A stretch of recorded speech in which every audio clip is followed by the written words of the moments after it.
Welcome to the show, Dave Corey. How's it going? It is going, or as they say in German, es geht. Oh, right, in And German. I just wanted to throw you out, not as dumb as I look. So you played the part of Lurch in Miami twice. Yes, that's correct. What are your Yeah. memories of that? The memories are, first of all, it's staggering that it has had such an impact. Here it is, like, what, 33 years later or something like that. And the fact that there's even a modicum of notoriety for this part. I mean, it was like 5 lines, Um, but it's flattering, and it for an older guy, it really means a lot because going through one's life as you approach the golden years, one says to oneself on occasion, I wonder if I actually had any kind of impact. And what I do, did it affect people in any way, or was I just doing it to please myself and to have fun? Because everybody wants to have left some sort of a legacy. And so when this happened, it's like after we filmed a few months when it was tourist season in South Florida, occasionally somebody visiting from the British Isles would look at me and go, Lurch? And I go, yeah. Maybe.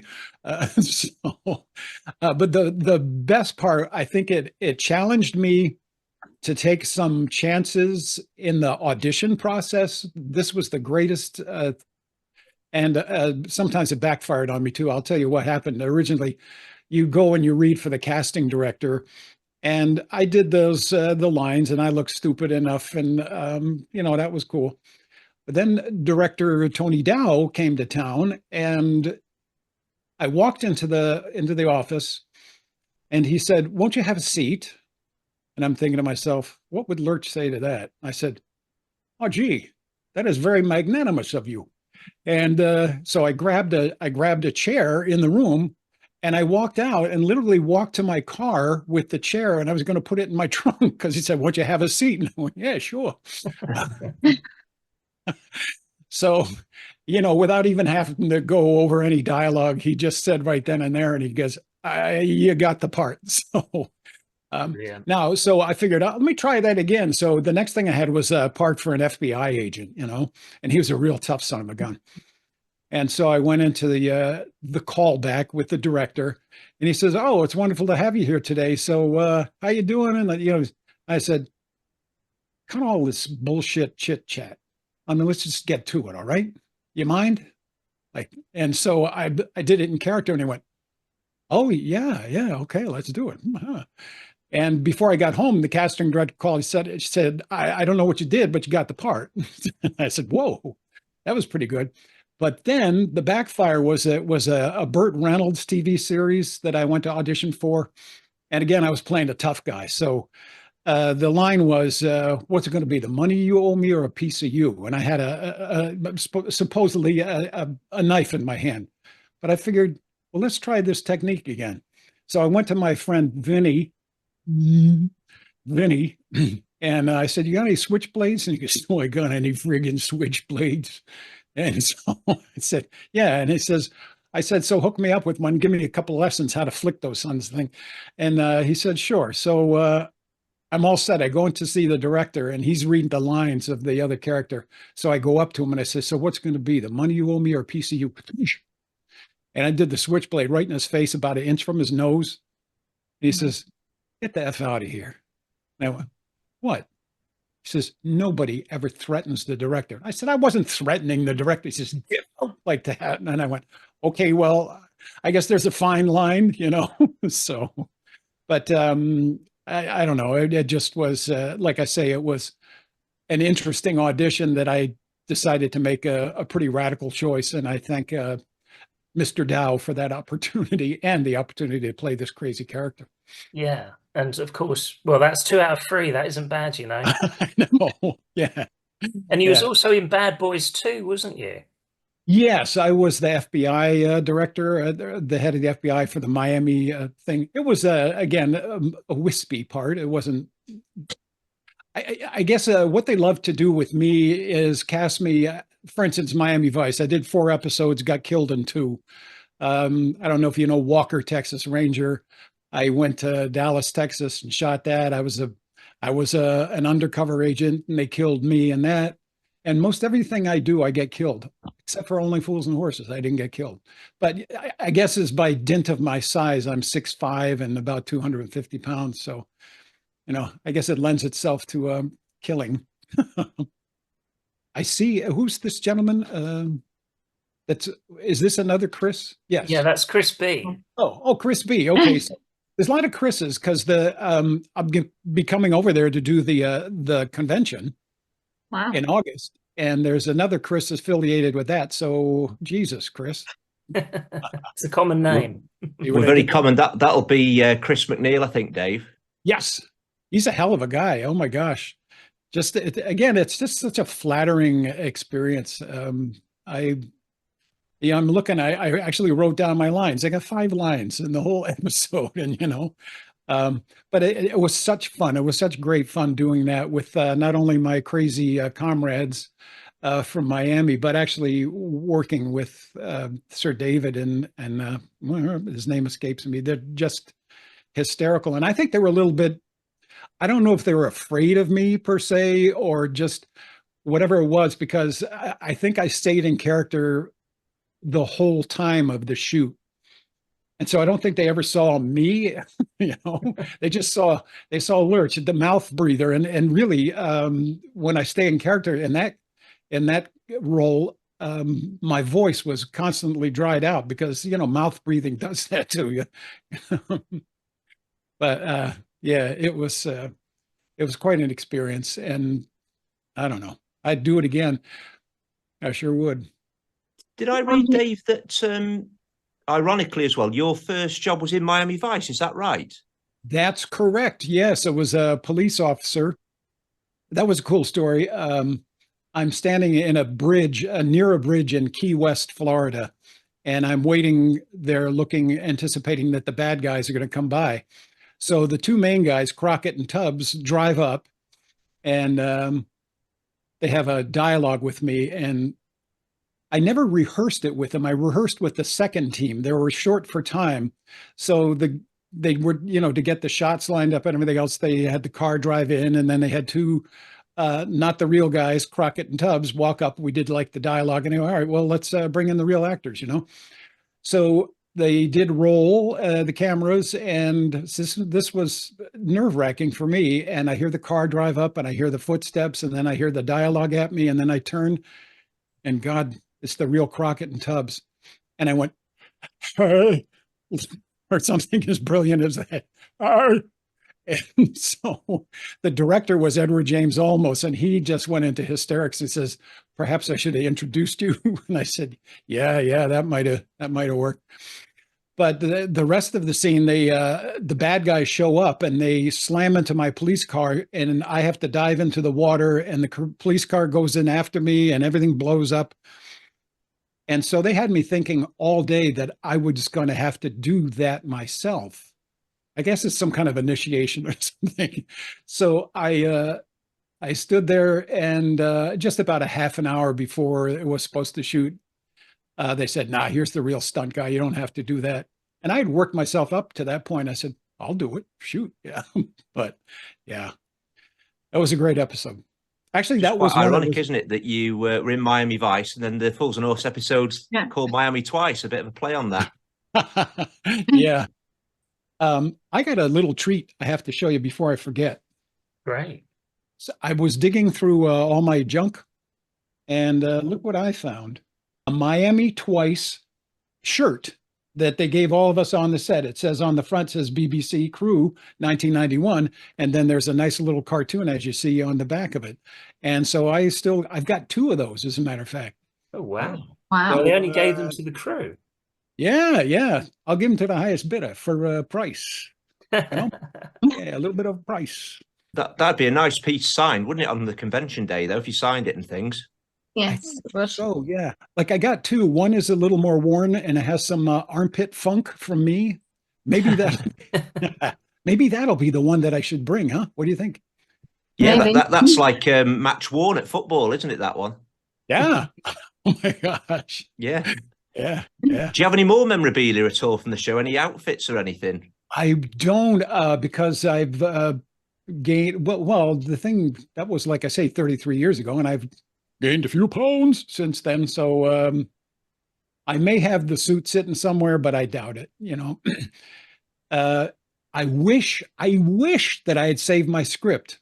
I remember going through all my scripts over the years, and I came upon that, and it was unique because it was a different size from most of the other ones. And I said, no, there's just so much memorabilia I can save, and it's So I put it in recycle. Then I told Chris McNeil about that I had the script, and he said, "Oh my God, if you'd had it, we could have given you it was a very healthy price that he was willing to have me part with it for. I think he said 1,500 pounds. Wow. Wow.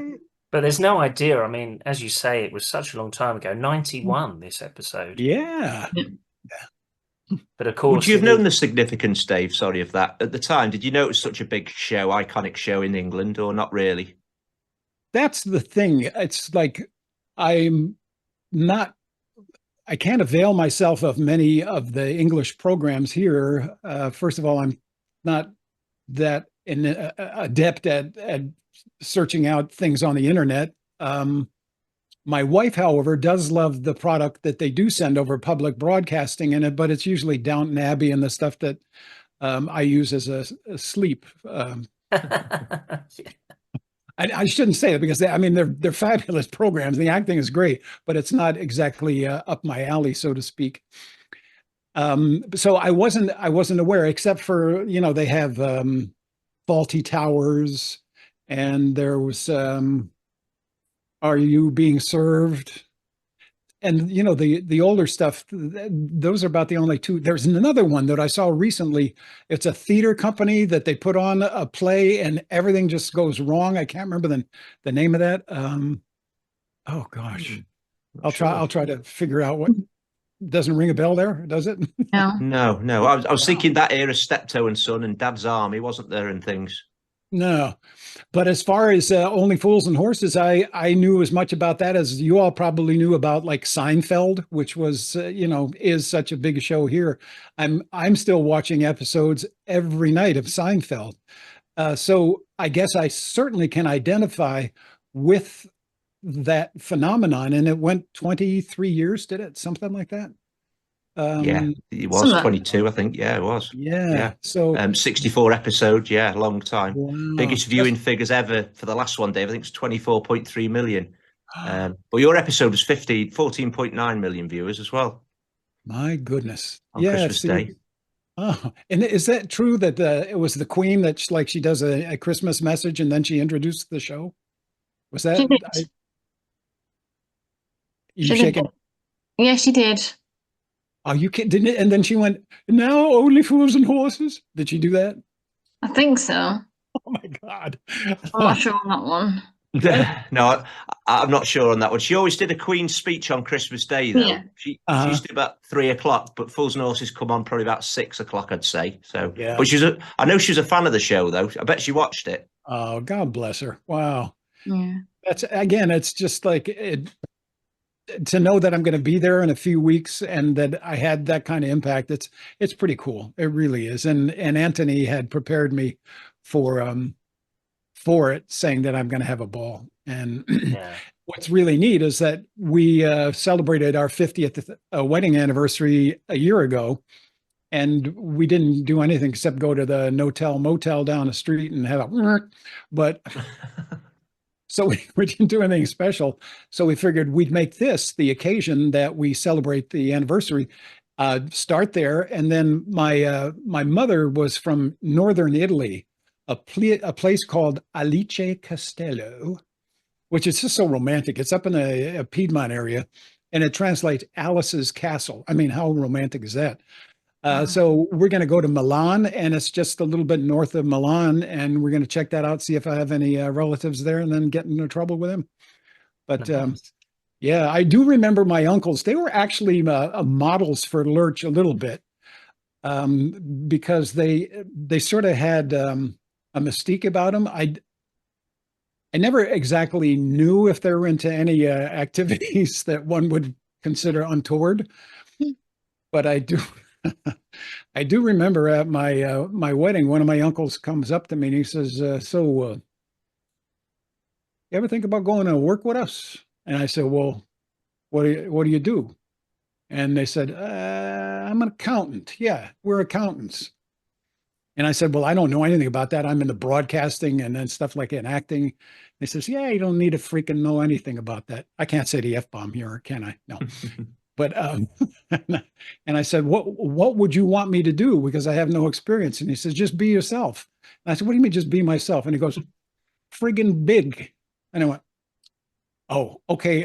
No, I think I'll pursue my chosen craft, Uncle."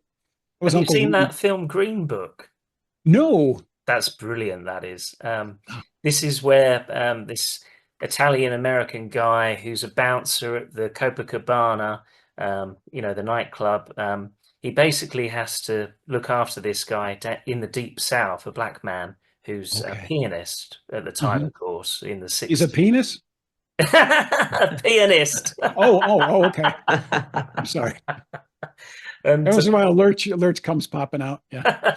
but basically, the mafia want him to work for them, and he says, "You'll have to do stuff for us." And he's like, "What kind of things?" And they're just like, "Things," Thanks. It's just very vague. It's that kind of thing. Yeah. Yeah. Oh, that's wild. I'll definitely have to see it. I think my wife did see that. Um, and then when I lived in New Jersey, when I was a kid, this is really cool. Uh, if you go through the woods from where we lived, there was a place owned a big, huge estate. It was owned by a guy named Richie the Boot. Richie the Boot. Boyardo was his last name.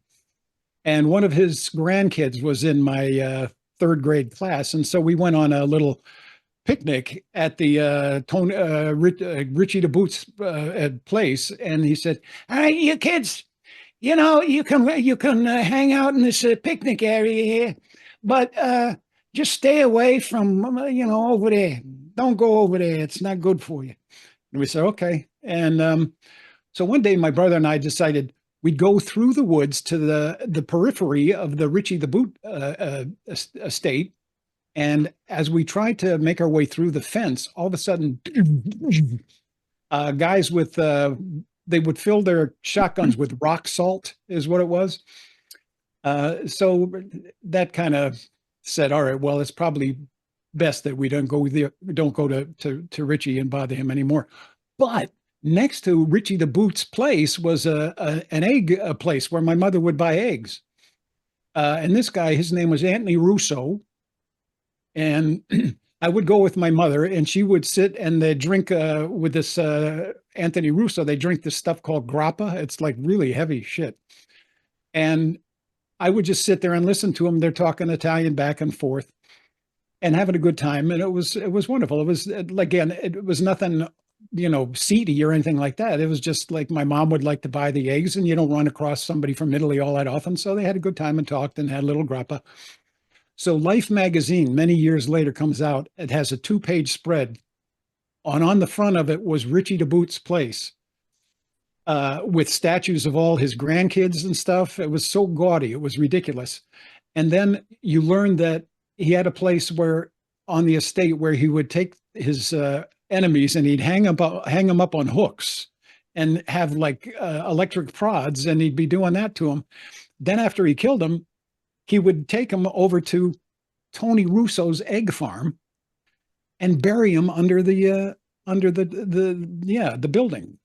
And they had Wow. like 20 some bodies there underneath Tony's place. And I said, "Holy crap. And I can't nobody believe." knew. And nobody knew that. Nobody knew. Nobody knew. And it Wow. was just shocking. Certainly my mother didn't know. God bless her. She was so, she was just a beautiful Italian lady that was so instrumental in my desire to be an expert cook. I'd sit and just watch her cook all day. So that's the Italian part of me. So, I did bring a little bit of my uncles into the Lurch character. There was one of my uncles. He would just we go and he'd be laying on the floor and just passing gas and laughing and smoking a cigar. And I said, wow. And he was full of money. I said, this guy makes money by what? So anyways, after I played Lurch, believe it or not, I was hired to do Macbeth. Wow. Bit of a contrast. Yes. Yes. Quite a contrast. But I got to thinking, how about this is cool. Nobody's ever done this. How about if I do Macbeth as Lurch? Like that. Is this a dagger I see before thee with its handle towards my hand? Maybe, I said, no. Bit of a spin on it, yeah, definitely. Yeah. Hurry up, just do it. I know you mentioned you had 6 lines, Dave, in the episode. Yes. Do you have a favourite line that that sticks out to you? I think it's the after gets how can you joke at a time like that? His father's just been shot. That one was, Yeah. and I think what sold it more was other than my stupid delivery was Anthony's his reaction where he just was looking like that, and then he looks at me and he goes, "Shut up, Lurch." And, yeah, it was perfect. It really was. That's right. You're all in the toilet, aren't you? And Yeah. I think the guy, there's a big crash, isn't there? And the guy says, "I hope that wasn't my dessert." And then you come in with that line, don't you? Yeah, that's it. And that guy, I'm trying to remember his name. He owned a film studio down here. He was quite a part of the community. And I don't know if you ever saw A Christmas Story about a little kid growing up, and it probably is not a big film there, but it plays every Christmas around here. He played Santa in that, and it was like the Santa from hell, the guy that's just Bad Santa. Yeah. But yeah, that was probably the line I enjoyed the most. I think more than anything, I just enjoyed being in character and having my mouth hang open and hanging with those guys, Anthony and Jay Amore and Tom Kuchalakis. They're crazy, all of them. And I saw, if I can digress for a second, I saw the interview you did with Anthony about 9 months ago. I was researching this, and I was so sad to see, and it's bugged me ever since that we both kind of wrote each other off, I think, just due to politics. And that to me is the biggest shame of what's going on in this country today is that we can be politically on opposite sides of the picture. And we could do that before, we'd laugh and have a beer, a non-alcoholic in my case, go at each other's throats. But at the end of it, we would be able to shake hands and say, well, may the best man. But now to know, to hear that I've been written off, and I tried to reach out to him, and I just got a short, I wrote a big thing, not to get into it, and said that I wish we could, kind of communicate with one another. And I told him that I'd be going to the convention, and I just got a quick email back, 2 words: "Have fun," is what it said. And and like I say, that's the prevailing atmosphere in this country now, is that kind of, and I'm guilty of it. I fessed up to the fact that me being on the left and he being on the right, we both were firmly entrenched and are in our stand. But yeah, it hurts. It pains me that we had that we won't be talking to each other unless there's some kind of miracle happens. But I just respect him so much, his chops as an actor and the things he along the way taught me when we were friends. He brought a lot to me. So, okay, I'm sorry. That's all right. Well, hopefully you can reconnect in the future. And yeah, I would love to again. Emily, Yeah. what did you want to ask? I think Chris asked it. I was going to ask, did you watch it on the Fools and Horses before you went on it? But Chris asked that, I think. Yes. As a matter of fact, Chris McNeil just sent me a copy of that, and I did watch it just to refresh myself. And What, Miami Twice or? Yeah, there you go. Right. And I just think so classic. It really is. And you guys are really privileged to have had that happen. And I can see why it's such a strong uh, desire to keep the laughs coming. Do you all see it in reruns a lot, or Oh yeah, all the time. Yeah. Yeah. really?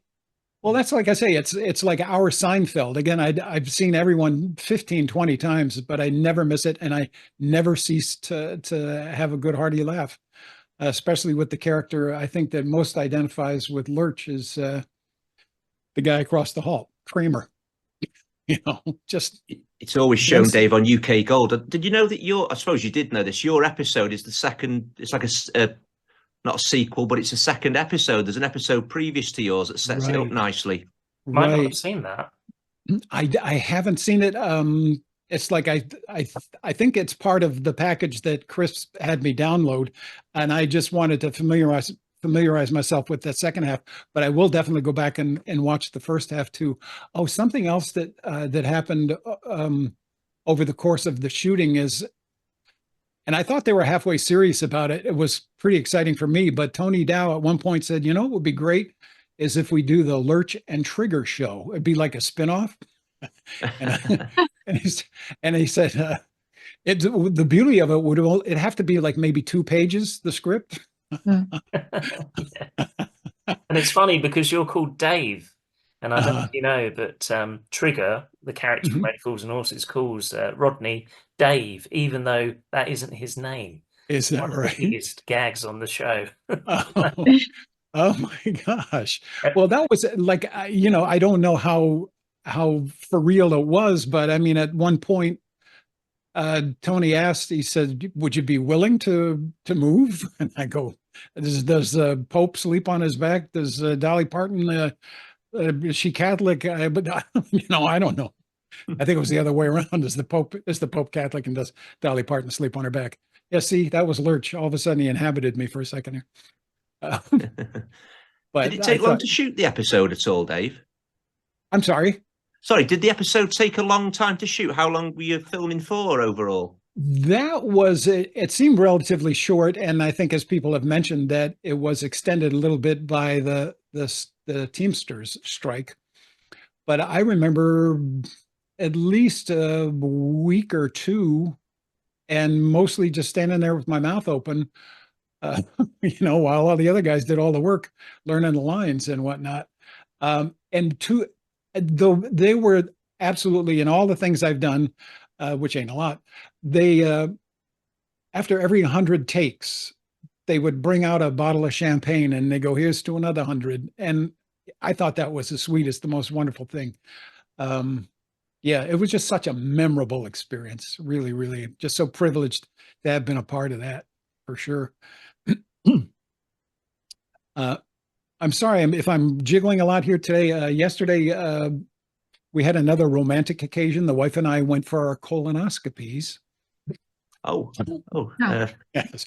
And so I'm kind of like jiggling a little bit in my chair. I was thinking that if this had been the prehistoric age, I would be that dinosaur called the Myasosaur.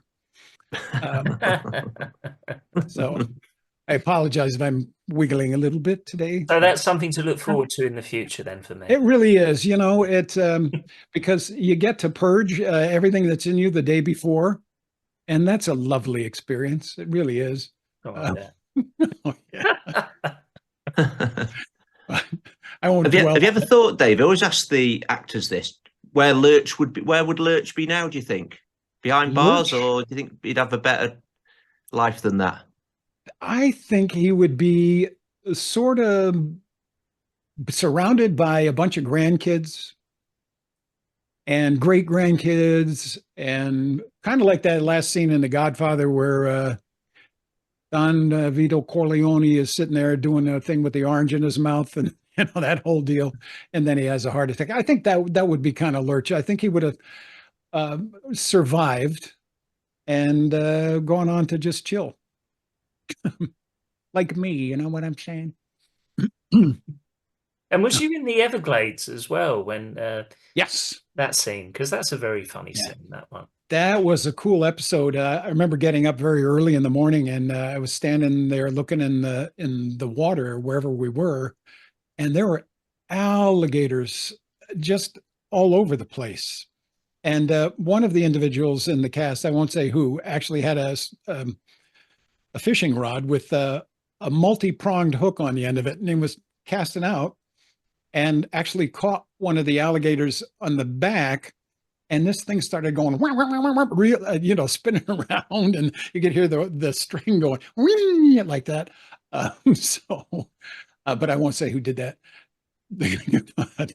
And then actually running around through the Everglades it was a ball watching Sir David, how he absolutely threw himself into it. It was just amazing to put himself at risk with abandon. And me, yeah, I got my feet dirty a little bit and had to run through some bushes, but not to the extent that the main cast. Like I say, they really stuck their necks out, and I just was so impressed with that abandon. Yeah, Sue Holderness, who plays Marlene, we spoke to her recently, and she Mm. said about how David Jason just, went for it. He just actually went in the sea where there was I crocodiles, and know. now that probably wouldn't happen.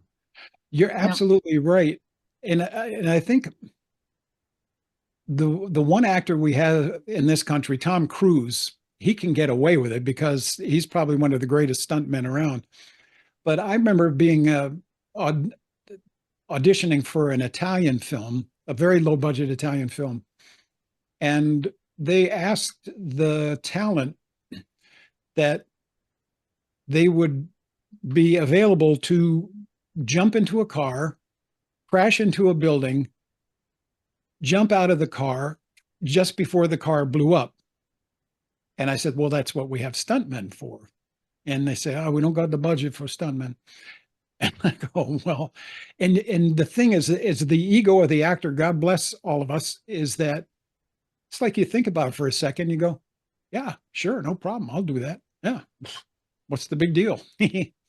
I'm very active with the unions politically, and so I kind of speak out about, to my brothers and sisters that they should resist that temptation, and really, think of the stuntmen who are making their living doing that. And beyond it being just unsafe, is that you're depriving somebody of their living as well. So, yeah.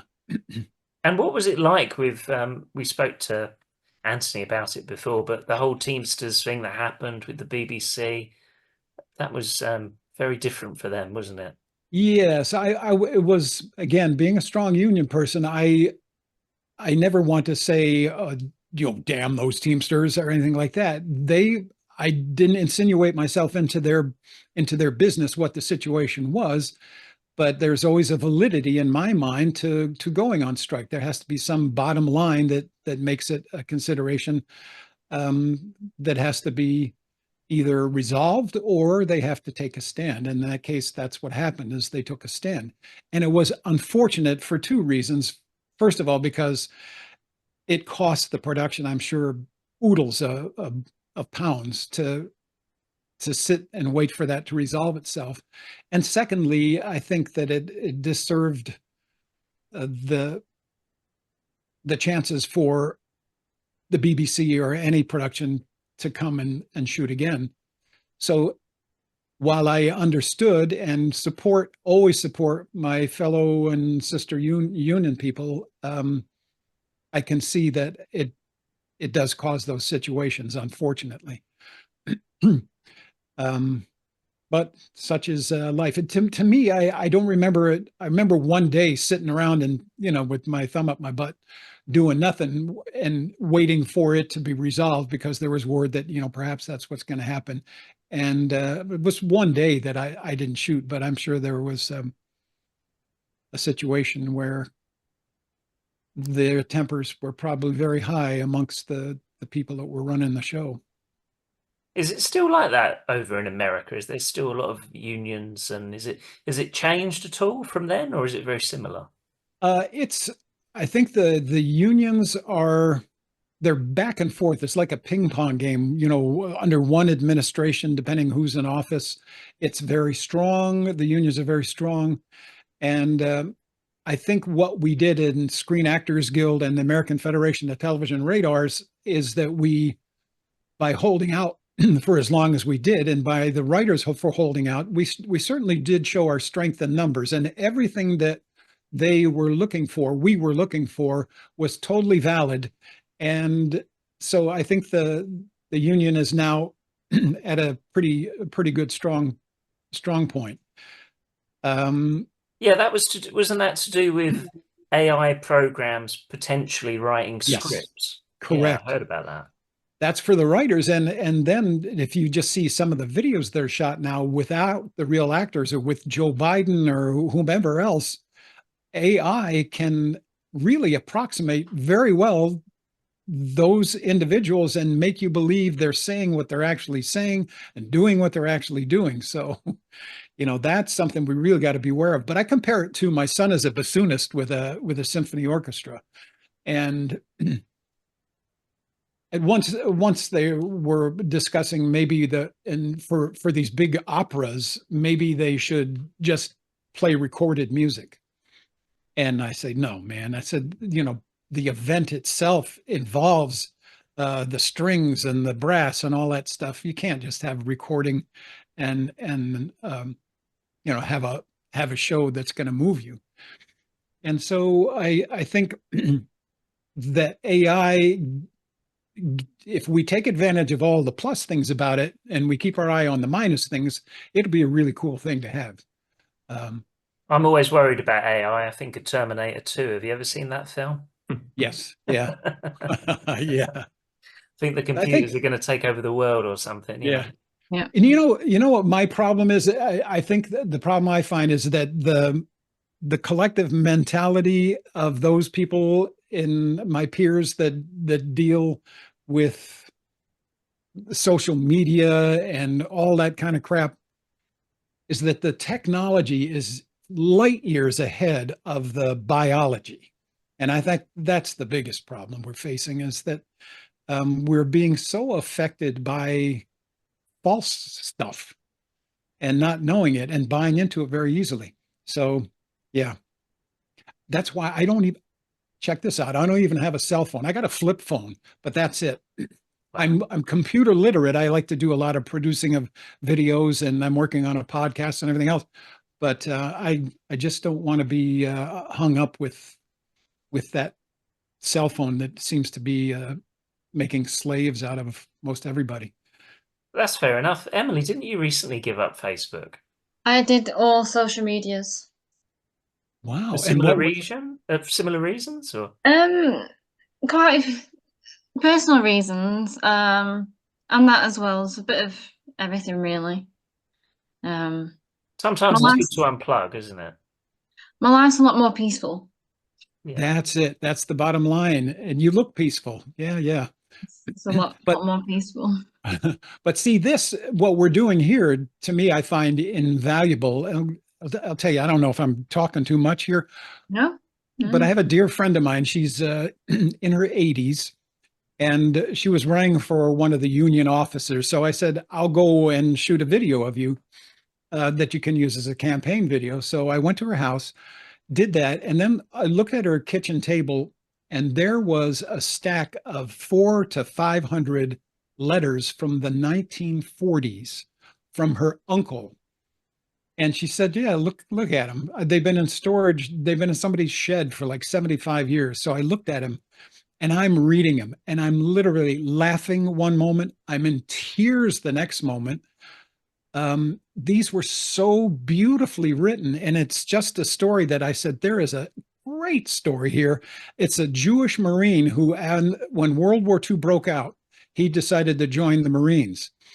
And he wound up eventually on Iwo Jima in the middle of the most horrible battles. I don't know if you know anything about it. And he would send letter to his mother and father. And literally, I looked at these two letters, the 1 hour apart. The first letter was, hey, mom, hey, dad, everything's cool here. Everything's fine. The chow, though, the chow is terrible. Meanwhile, he's surrounded by dead soldiers within feet of him. Then he writes a couple of hours later to his brother-in-law and says, let me tell you what's really going on here. So I said, this is a story that had to be told. And so I'm to the point now where first of all, not only was he a Jewish soldier fighting for his own life against the enemy, but also there's intimation that here you're liberating a certain 6 to 8 million Jews have been slaughtered, and you're fighting for them. But he gets message from his own people in the Marines saying, oh, you're Jewish? Well, you ought to watch out for not only what's coming at you, but what's coming from behind. And so this story is going to be told. I have a producer, an award-winning documentarian that may be making this a real documentary one day. Right. But so this is where I'm just going on at great length. I'm sorry, but this is where the technology is so wonderful, and the social media is fun and whatnot. But again, look at Emily, how peaceful she is.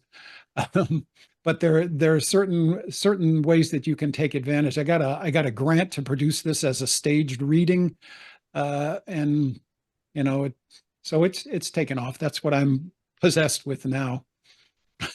And they're the best stories, aren't they? A lot of the time, the true stories, true to life. Yes. And the revelation too was how wonderful it was to actually write things. You didn't have to be totally literate, but just the communication at that level was so personal and wonderful. I don't know. I still love writing letters. Oh, good for you. Yeah, I love writing. Oh, something else I wanted to tell you. Did you know Pam Salem? She was Moneypenny in Never Say Never Again, the James Bond movie. Oh, wow. And yeah, Yeah. Pam Salem, and she did I guess Doctor Who, a few episodes of that. Anyway, she did a lot of stuff there. And I was always, like, as a kid, just totally obsessed with Moneypenny. And I joined this group called Miami Radio Players, and they go out and they take scripts, little short playlets, and perform them as if it were a radio play being performed with the sound effects and everything else. And COVID came, and so then it became a sort of a Zoom deal, and there was not much happening as far as live performances. Everybody's losing a lot of energy. So I said, why don't we just produce audio plays? So that's what we're doing now. But I met Pam Salem through that, and she said, come down to my house and help me install my microphone. As we older people, doing something that simple is really kind of difficult with where you got to plug the cables and everything else. So she opened the door. It was way down in Surfside, Miami area. And she opened the door, and I just went, oh my God. I almost fainted. I said, this is Moneypenny. Oh my God. But she died shortly after that. And I'll send you the link to a podcast we do. One of her last performances was with Miami Radio Players. But yeah, check her out on IMDb, Pam Salem. That was the James Bond that never was, I think, wasn't it? I think Roger Moore had took over by then, hadn't he? And then they did bit of a. I think that was Sean Connery in that one. Yeah. He'd give up by then, I think, hadn't he? And it was sort of Kim Basinger was in it, I think, as well, wasn't she? Yeah, and he had done a movie with Pam Salem, Sean Connery, and I guess Miss Moneypenny had been sort of a regular gig for one of the actors, but he insisted that Pam be the Moneypenny for that episode. But she was a delight, and I just learned through her too that the dedication that actors from the British Isles there, it's serious business, and that's what I really respect. Even with the goofiness of Only Fools and Horses, you can tell that there's some real serious chops. when I see Sir David was doing the mafia guy. Yeah, well, a little bit over the top, but it just really struck me, the dedication and watching them work and not bitch and moan and complain about stuff. We do have, not to denigrate any of our actors, but I just see so much prima donna attitudes sometimes on the set that I just didn't see there. There was nothing but joy and dedication for the craft. So I presume it's the first time you've met Sir David, Jason, and Sue Holderness since the show, is it? that's correct. Yes, yes. It was a whole new world for me, quite honestly. It's like doing a Miami Vice or whatever. That's one thing, but immersing myself in this and seeing how it's done elsewhere, I said, boy, I want to get into that. That's what I want, All over the world. That's the thing. I mean, we talk to people all the time, and there's some of the actors who are in it are still getting royalty checks as well from countries like Croatia and Cyprus, and all over. Yeah, that's the deal. That's why I love Union so much, is because I did mostly voice work. I was a broadcaster for 50 plus years and did a lot of union commercial voiceover and on camera. That was really where my bucks were coming from, more than the acting.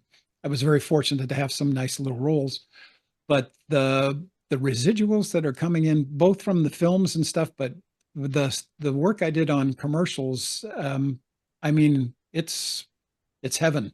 The retirement is just it's neat. I'm breezing through it, not feeling the pinch at all. So Great, that's good to hear. And Yeah. Chris, and Emily, do you remember that bit where Del Boy's saying to Rodney about he's meeting up with the fellas, and he mentions Lurch's name, and then Rodney's like, Lurch? Yeah. That always makes me really laugh for some reason. It's very I simple. think I did. That was in the first, or no, it was at the very end when they got back, right? Quite near the end, yeah, I think so. Yeah, because I remember seeing that and I said, wow, what an honor. It's cool. Taking my name like that. Wow. I remember Rico saying to Rodney, we've got a guy who works here, he's the same size as you. So he rings up and goes, Lurch. And Rodney's like your saucy bark or something, Yeah.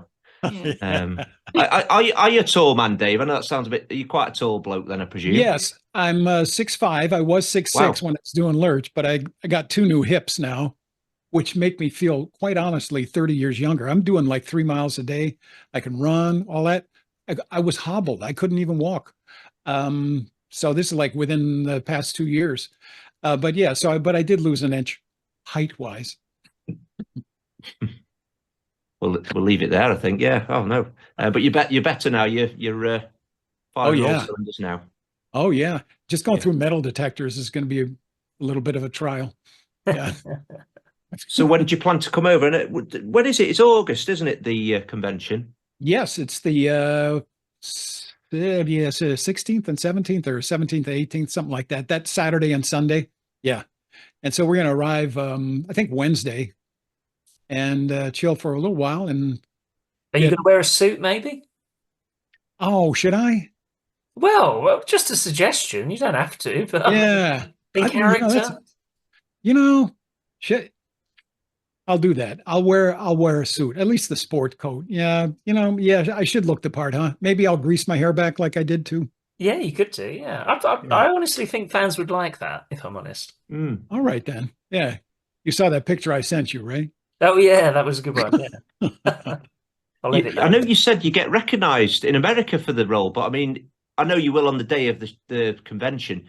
I think if you dot around England, you'll be recognised quite a bit. I would have thought. Really? Even with the way I look now and 30 some years? Yeah. I think so. Yeah. I would think so. Because it's so well watched, as Chris said, it's UK Gold. We've got a program called UK Gold. I'm not saying that episode's on every day, but I bet it's on every week. Yeah. Oh my God. Well, maybe I'll walk around with my mouth open then, huh? Well, thanks a lot for joining us, Dave. It's been lovely having you on.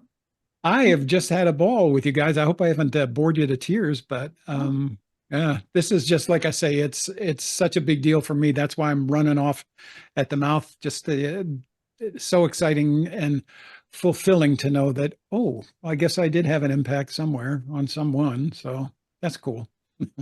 Great. We look forward to seeing you at the convention. Thanks a lot for Love you joining us. guys. Thank you. Pleasure, Love you so Dave. much. Take Well, care. nice Have to a good meet you. time. Ciao. For Take now. Bye. care.